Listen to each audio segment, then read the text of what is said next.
So last month, Vudu approached us and said, hey, we're launching a new free movie streaming service called Movies on Us, and we're big fans of the show. If we sponsored an ep, could you guys maybe help us get the word out? And because the only thing we like more than movies are free movies, we said, you betcha. And their catalog has some great flicks that might well have landed on top of a top 10 list or 3, but we all felt that an unranked Brilliant Moments episode would be the fairest way to highlight the best of their selection without calling into question the immense journalistic integrity we've built up by picking No Country for Old Men, The Third Man, Citizen Kane, and The Mirror over and over and over again. So we picked 3 moments from their catalog we think you'll like about characters and the visuals used to reveal them. And the nice thing about this partnership is that you can finish this list and then literally go binge watch all 3 of our choices on Vudu's Movies on Us for free right now. Because you weren't actually going to get anything done today, were you? We didn't think so. These are 3 brilliant moments in the visuals of character.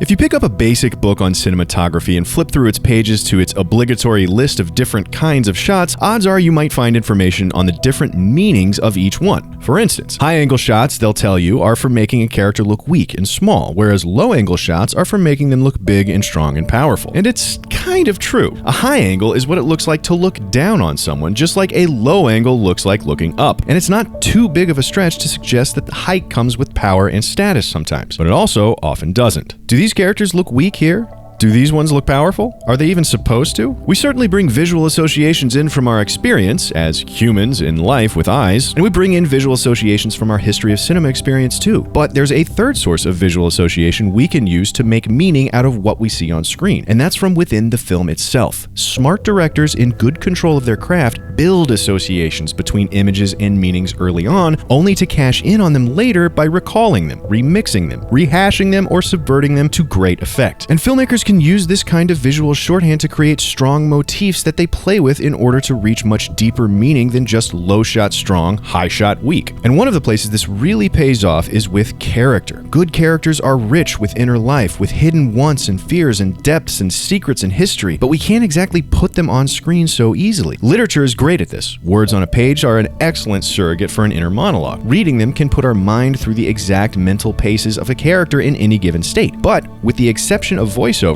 cinema can only access that information indirectly. You've probably heard great actors praised as having expressive faces, or eyes that are windows into their souls. And while that sounds nice, all it really means is that their external appearance gives us lots of information about their internal world. But image systems can be a way in too. Filmmakers can use the nuance and expressivity of shifting complex imagery to clue us in to the internal landscape of their characters that might be otherwise inaccessible. Check it out. Our first moment comes from Like Crazy, a beautiful little indie romance that won the Grand Jury at Sundance back in 2011, where Anna and Jacob, played by Felicity Jones and Anton Yelchin, have fallen in love at university and spent the summer together after graduation. But Anna's student visa expired with the school year, and on her next trip to visit, she's detained and denied entry for the violation, while Jacob waits helplessly on the other side of immigration control. What's going to happen? You will not be allowed to leave the airport. 2 agents from Homeland Security are going to come in here after I leave. You'll be placed back on the plane immediately and returned back to the UK. Do you understand? Do you have any questions?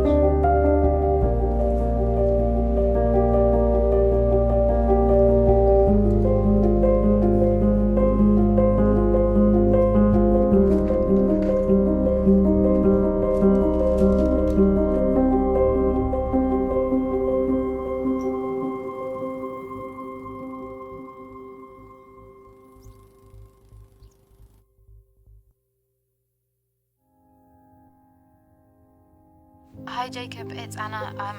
I'm sorry I missed your call again. It's been pretty busy here. Are you around at about 5 today? With hardly a word, these 2 shots tell us everything we need to know about where Jacob's head is at and his relationship along with it. The defeat, the fatigue, the depression, the exhaustion. They're contained in not just his body language, staging, and lighting, but in their visual contrast across these systemized images. Images built with respect to each other, not just in their own little bubbles. Imagine this sequence differently, with only one of these 2 parallel shots. It could play like this.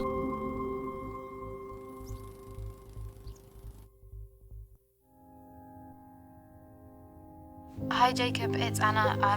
I'm sorry I missed your call again. Or like this.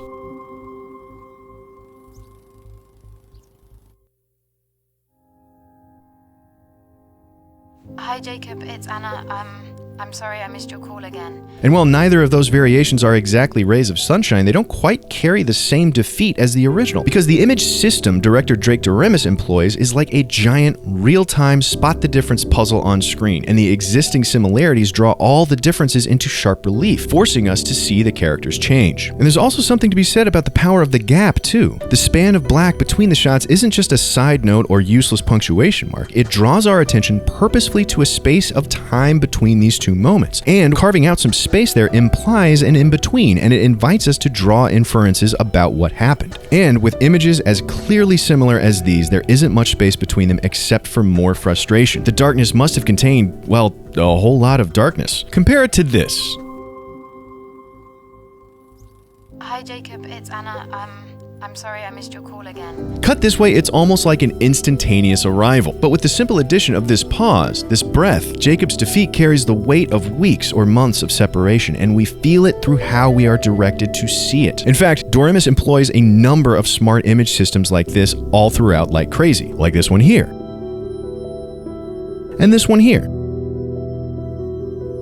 that all track how their relationship and emotions shift by drawing contrasts and juxtapositions rather than just simple direct inference. And it's everything we love about brilliant visual filmmaking. And that's really the key to this type of visual system. It allows us to track the nuances of change by holding most everything static so that the differences can spring to light in contrast. It's like a science experiment. You control all the variables except for one, and a clear picture of its effect emerges. And change is very important for characters. In movies, we almost always expect them to grow or at the very least arc. Of course, tracking inner change on screen is just about as difficult as accessing an inner state, so we're turning again to the visual systems to lead the way. This one comes from a little Duplass brothers mumblecore film called Jeff Who Lives at Home. And if you know the Duplass brothers and their mumblecore, you know that neither are exactly famous for their visual precision. The film is more found and captured in the moment than precisely constructed. And you can see this from pretty early on, where the camera has this pseudo-documentary office-like style, complete with handheld searching and quick bump zooms. Are you tired of feeling sluggish? Do you feel like life is passing you by? Then there's a reason you're watching this right now.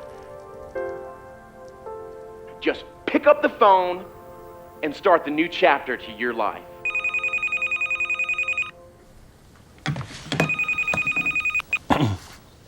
Hello?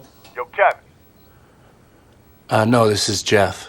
Where Kevin at? And it's like this pretty much the whole way through. Mostly close-ups focused on interpersonal interaction. Actor-centric, where they kind of just point the camera and let it roll and see what happens. And bump zooms. Lots and lots of bump zooms. So Jeff's journey chasing after the universe's signs and signals and various strange men named Kevin finally leads him to save the lives of two children and their father. And when all is said and done, he sits down, watches the news, and this happens. And coming up next, the story of two girls, their father, and the man who was in the right place at the right time.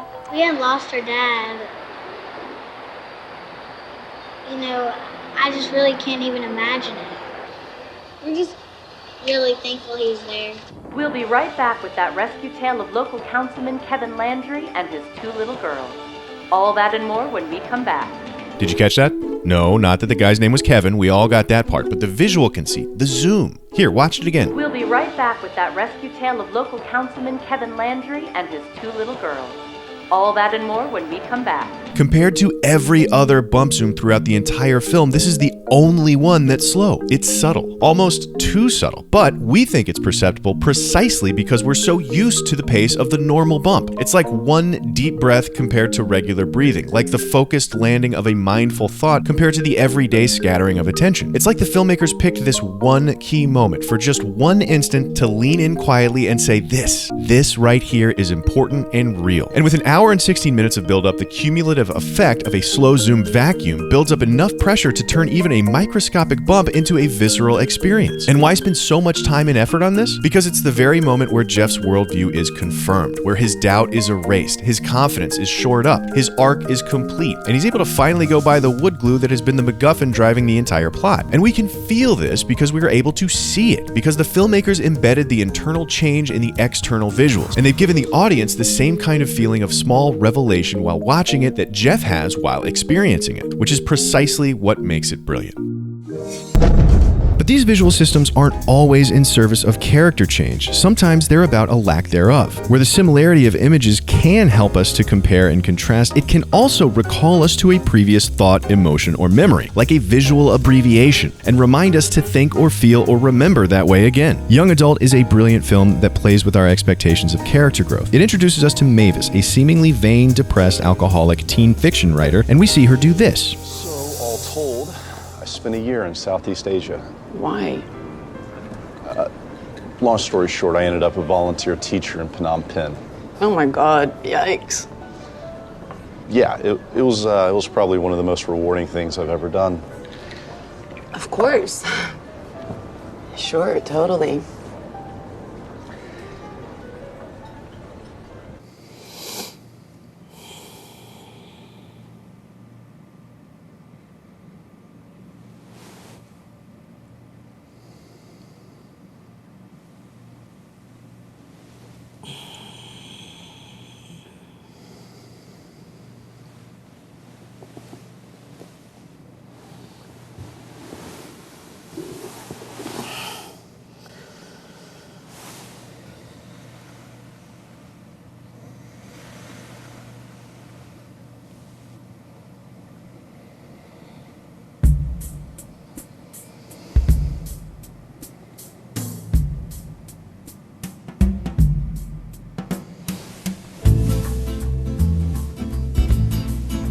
And then over the course of the film, we watch her faced with her own flaws and broken down by her own failings, much like we would expect in any film about a character's growth, until she reaches her lowest point, the place we expect a character to be right before they decide to change, and then she ends up here. You know, I saw you every day. You had this little mirror in your locker, shaped like a heart. You looked in that mirror more than you ever looked at me. And I was at my best.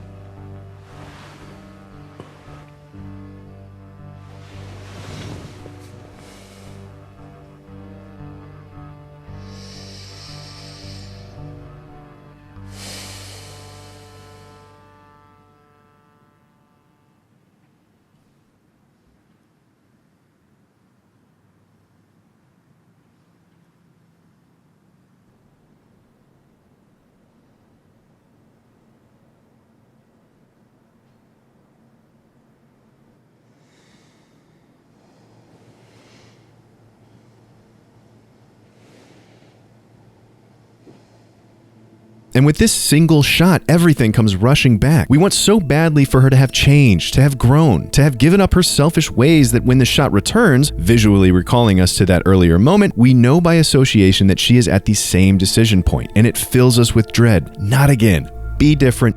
Be changed. And you can probably guess what happens next.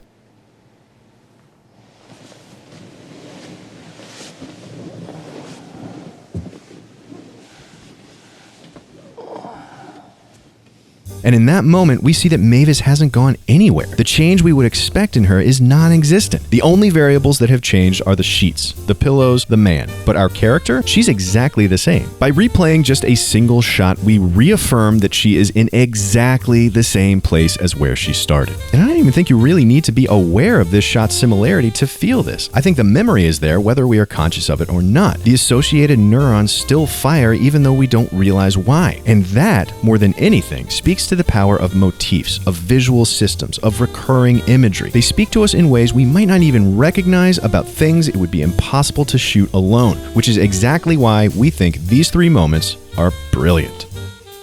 And remember, Jeff Who Lives at Home, Young Adult, and Like Crazy are available to watch for free right now on Vudu's Movies on Us. And the rest of the movies we used in the episode are available to rent or buy from Vudu as well. Follow the link in the description and head on over to Vudu's Movies on Us to watch these three movies for free in full. Be sure to subscribe for more CineFix movie lists. Movie lists. Movie lists.